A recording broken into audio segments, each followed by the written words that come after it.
200 shells, 240s, into the battery Geary area till they finally hit that powder magazine directly. And when they did, they created one of the biggest explosions in the history of mankind. It blew mortars over the road. These are 13-ton mortars. It blew them over the road like they were toys. People in Manila saw this huge fireball and thought the island was on fire and going to sink or something. People that were on the island that were, boulders were flying all over. Thought that it was such a big explosion, they thought it was a major earthquake. Somewhere between 30 and 60 men were killed instantly. Probably miraculously it wasn't more than that, but you can find down at Battery Ramsey, which is at least a quarter mile away, there is a gigantic block of concrete, probably half the size of this bus, that came from Battery Geary down the hill.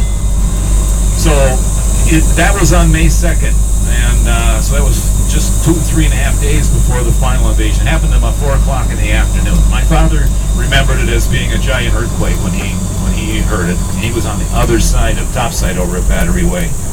Just a tremendous. Now, part of the result was that the 2 guns that my dad is standing next to got shoved through a 3-foot wall. So you will see one of those mortars is actually shoved through the wall. You can see it. Another one a little further back in the same picture was shoved completely through and it's under the wall. One of them is stuck in the wall.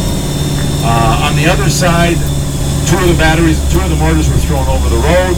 One of them still has a live shell in it. There's at least 3 live shells in the area here, one on each side underneath.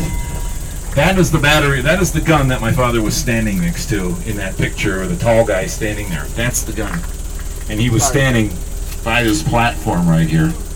There was concrete stairways that you could see the diagonals of in that picture. They're blown sometimes as much as hundreds of yards away from here. Absolutely incredible. Where that tree is where the magazine was. There was a picture in one of the 1980 issues of National Geographic that shows that magazine.